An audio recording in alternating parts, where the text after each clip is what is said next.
昌河说的话很多我都不认同，但方才有一句，绝非虚言。我们二人联手，还从未输过。18剑阵，起！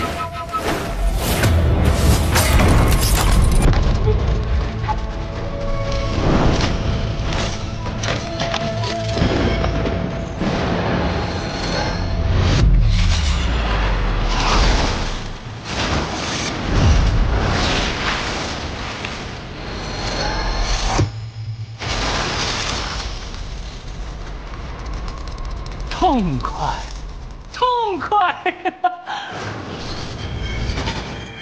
！18剑阵，我生平一大恨，便是恨自己没有生于100年之前，不能与苏家高手苏18一战。没想到我被封进棺材之后，苏家便有了能重现18剑阵之人。你废话真多啊！我困于黑棺之中那么多年。自然有说不完的话，打不完的架。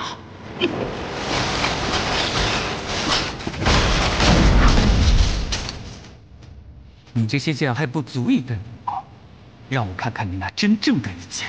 那便成全你。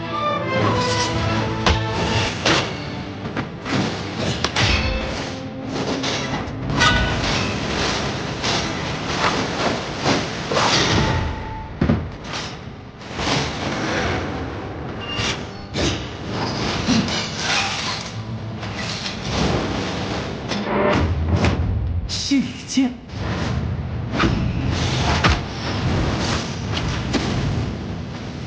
就是他在吸走我的剑气，原来这便是炎魔掌的可怕之处。快走！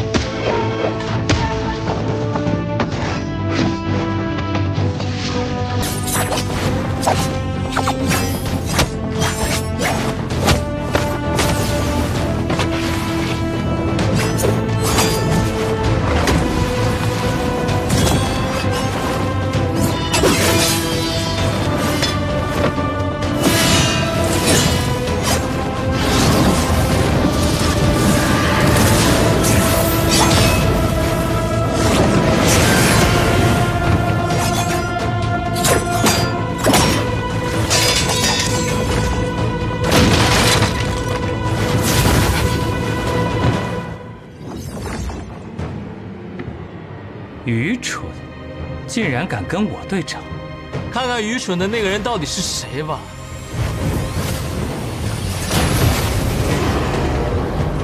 昌河，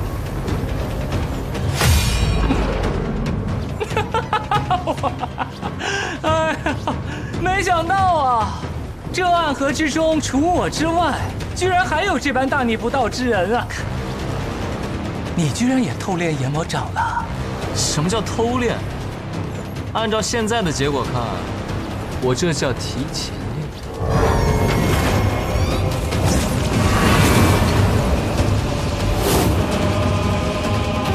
实在是太可惜了。你的炎魔掌修炼若是再高一个境界，就能胜过我了。只可惜阎罗十殿，一殿一生死，你棋差一招。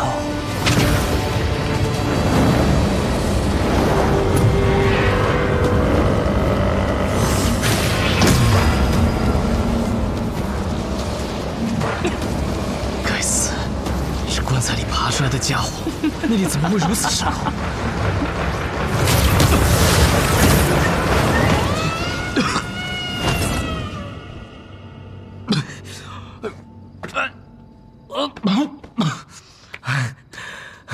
狼狈了。成河，你真的想带领他们走向彼岸吗？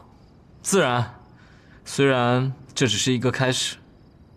远离纷争，总是我的一厢情愿。既然命运如此，那便挥剑斩断。握住这柄绵龙剑，成为第一个以无名者身份继任大家长的人。你终于想明白了，我们两个生来就是要与命运抗争到底的人。你说挥剑，那便挥剑，不死不休。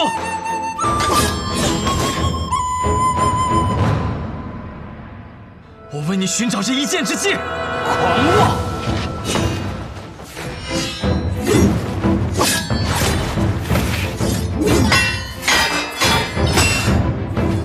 渊，若只有出一剑的机会，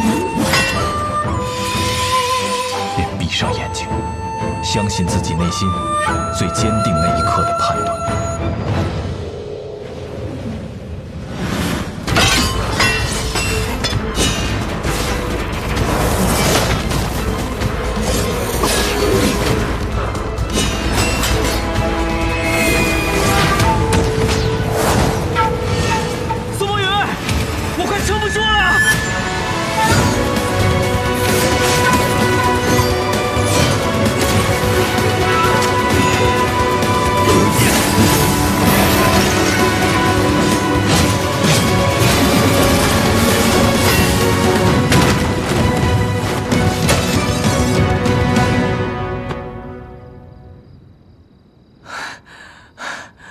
差不多了。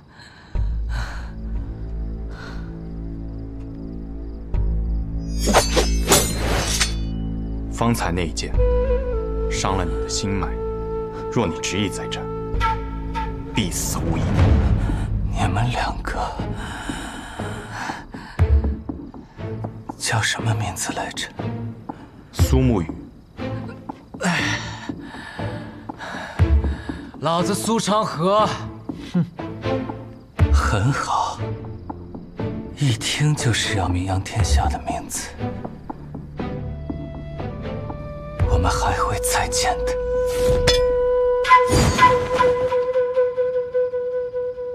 很好，的确是两个了不起的家伙呀。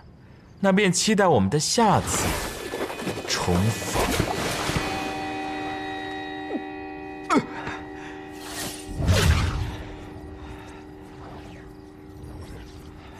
苏沐雨，你如果真的不想当，那我们之前的约定就算作废了。至于你说的那些幕后势力，我也很快就会将他们连根拔起。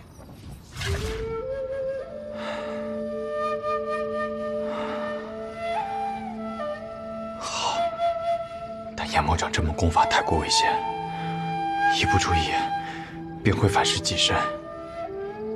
你以后还需万分小心。我们走到今天这一步，真的很不容易。不过，我还是会继续走下去的。长河，我知道你要说什么。我会向外界宣布，从此之后，暗河便没有执三鬼。我会铲平提魂殿，这样就不会有人下达追杀你的手术。那些你想要带走的家人也是一样。你说过你喜欢南安，我在南安城置了一处大宅，是我这些年偷偷攒钱买的。你到南安城去找守月钱庄的掌柜的，他会把地契给你。院子的地下埋了1万两白银，你若是没钱了，就拿出来用。以后每年秋日，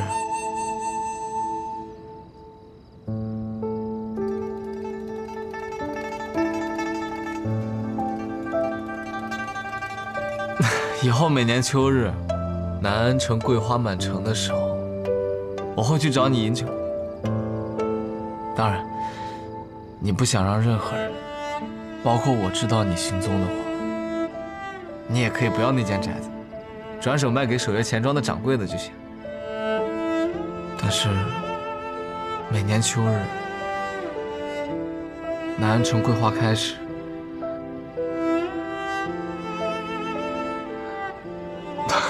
我还是希望能与你重逢一日。长河，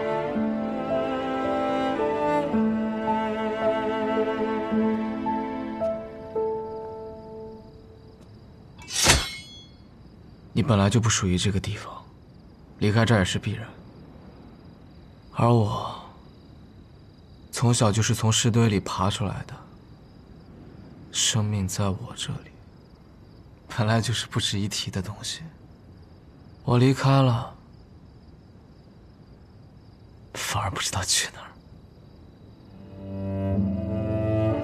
但你这个人其实很笨，你不喜欢杀人，却又只精通这个，别的什么都不懂。你做了多少年的鬼，身上还是穷的叮当响。你这样的人到俗世间，你一定会被骗的。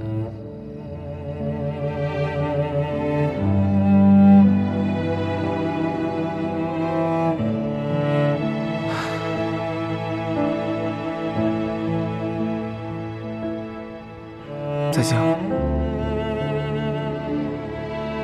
苏墨言。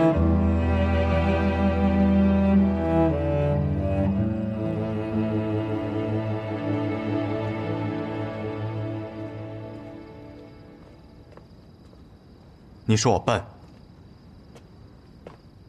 但你其实也很笨。你还记得我们第一次任务，一起去洛河城杀那贪污赈灾粮的李欢吗？明明一件便可解决的事情，你却硬要顺藤摸瓜，将他在世上所有的金银财宝一并拿走。结果呢？我们被32名六扇门捕快围攻，差点就要死在那府宅之中。那不是因为……闭嘴！还有一次，我们一起。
当年，血月城3城主私攻长风，一枪便破去了百里孤虚大阵，想来是有无上神威啊！我一刀挥下，却只能见面前3尺清净。这一仗打得真是艰难啊！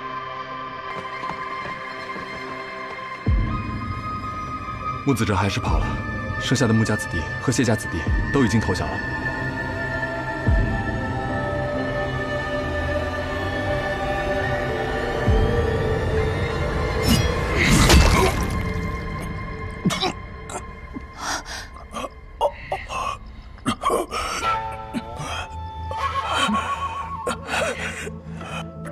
这究竟是怎么回事啊？3家一城过往，新的暗河即将走向彼岸。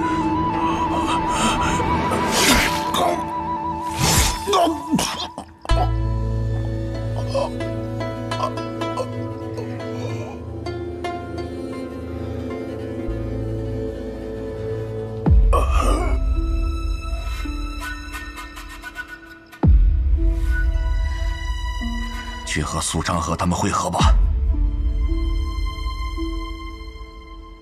哎，老了，算计人心这种事，苏昌河这个小子还真是算无一策啊。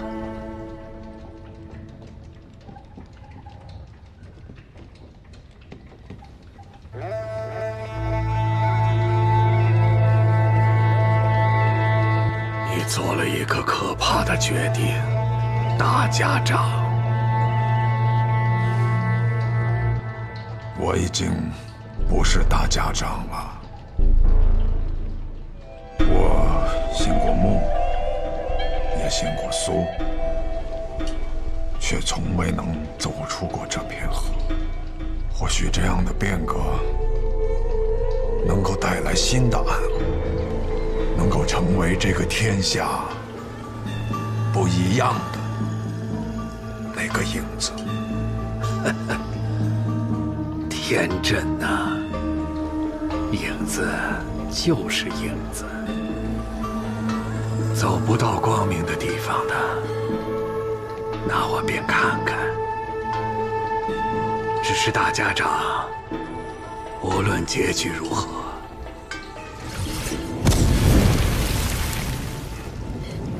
你都看不到了。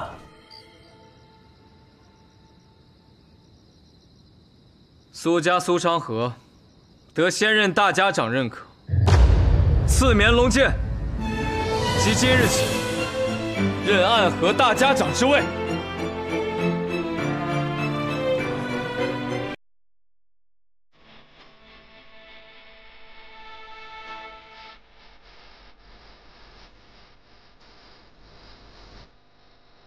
拜见现任大家长苏昌河。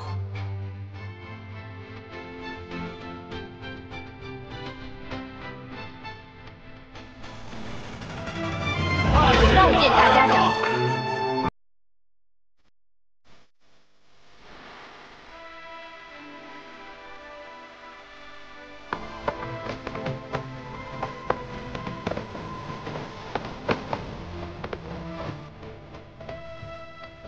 朱印首领苏沐雨，谢魁之位，任苏家家主。诸位，新的暗河已经到来了。拜见大家长，拜见苏家家主。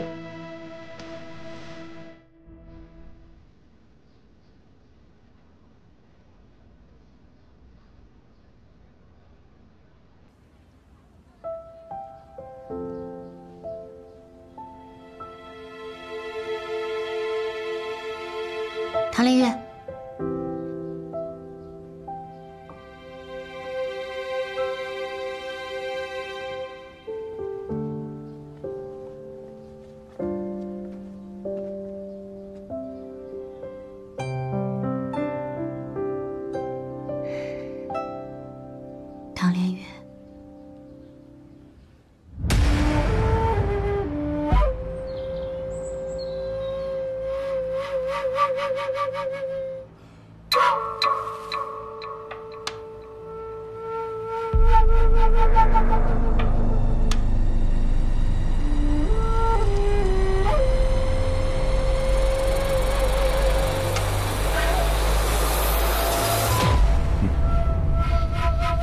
这棋局，看来已是必死之决了。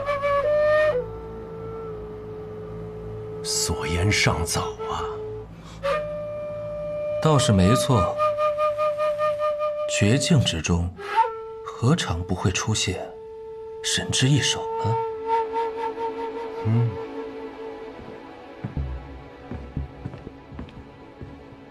宗主，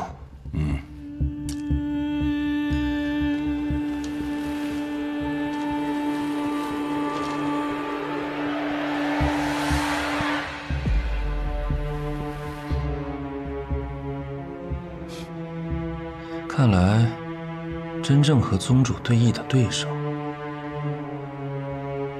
下出了属于自己的神之一手。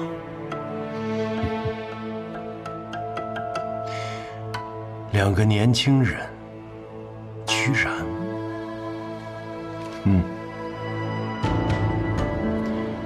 或许这才是最好的结局。哦，为何这才是最好？因为他们够强。只有真正强大的对手，才是现在的我们所需要的盟友。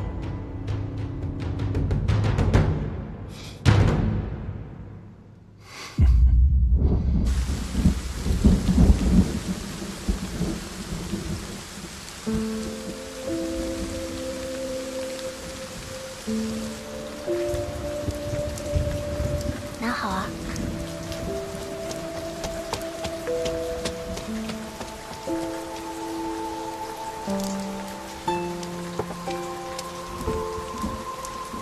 老板您好，我要1斤桂花糕。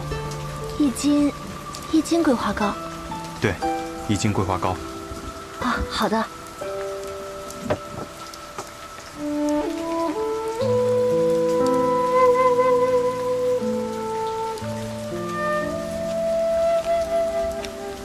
你的桂花糕。多谢。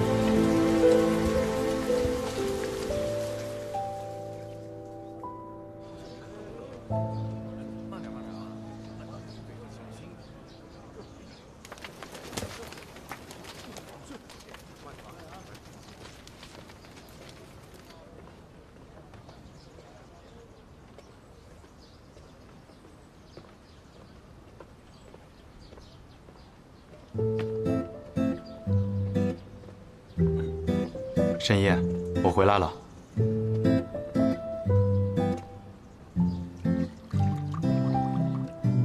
累死我了！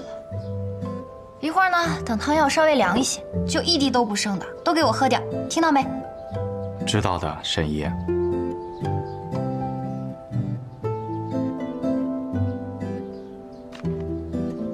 哇，还是热乎的。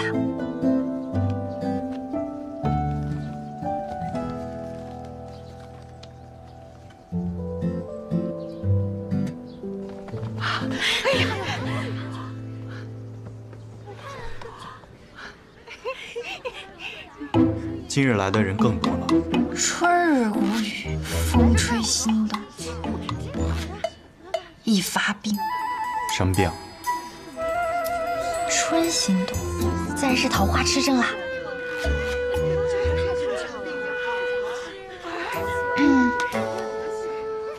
你们要看的人已经来了，我要吃的桂花糕也已经吃到了。什么时候能进去看呢？那现在就开始看病吧。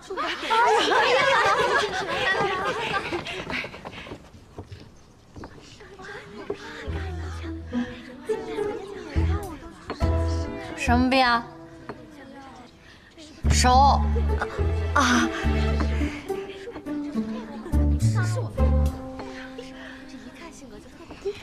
什么病啊？这不是不知道什么病，才来看诊的吗？10两银子，会让那家伙亲手给你煎药。什么药啊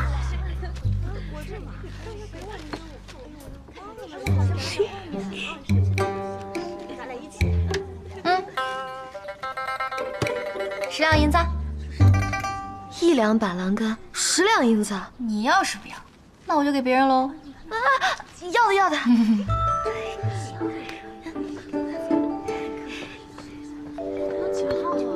下一位。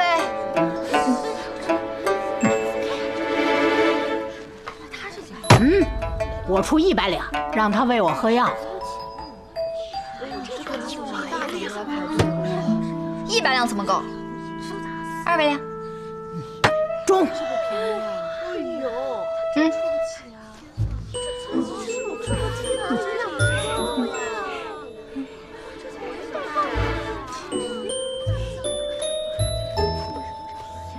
下一位。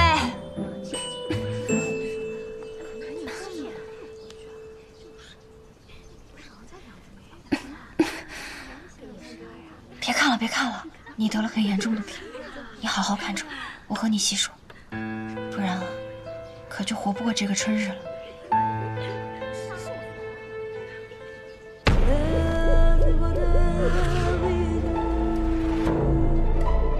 苏沐雨继任苏家家主之后，去南安城开药方。是，我们派了一群人监视，但都被发现了。有人出手废了那群人的武功，似乎是要给个警示。而我们现在只敢在南安城外派几个人守着，真不知道他们葫芦里卖的是什么药。那苏昌河呢？他回到了暗河，看架势就是冲着提魂殿去的。但是三官早已经离开，他收服了留在暗河的3家弟子，随即便离去了。传信给三官，现在才是他们真正相见的时候。宗主，这是要跟他们合作了。桀骜不驯的剑，虽然难以掌控，但若能握在手中，才能够成就真正的霸业。你那18剑阵是真的厉害，我在远处都已经感受到你的剑意了。但是你放出的剑要怎么收回来呢？现在这把伞是昌河找了搬家之人为我特制的。以前杀人使出18剑阵用的都是普通纸伞，不仅容易坏，每次用完还得自己把剑捡回来。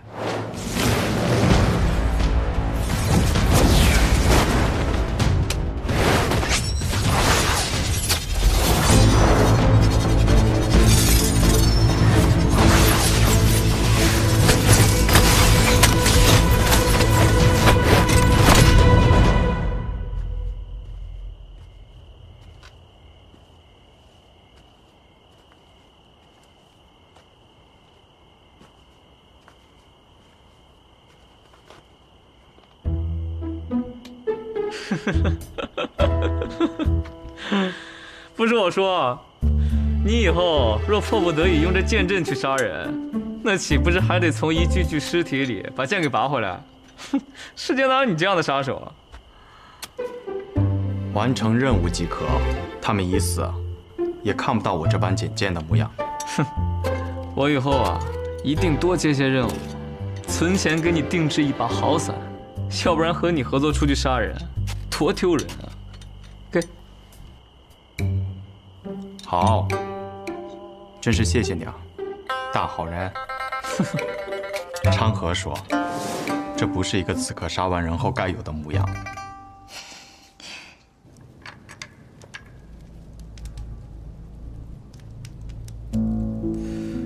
这只是一柄剑而已，为什么必须要得到它，才能执掌暗河呢？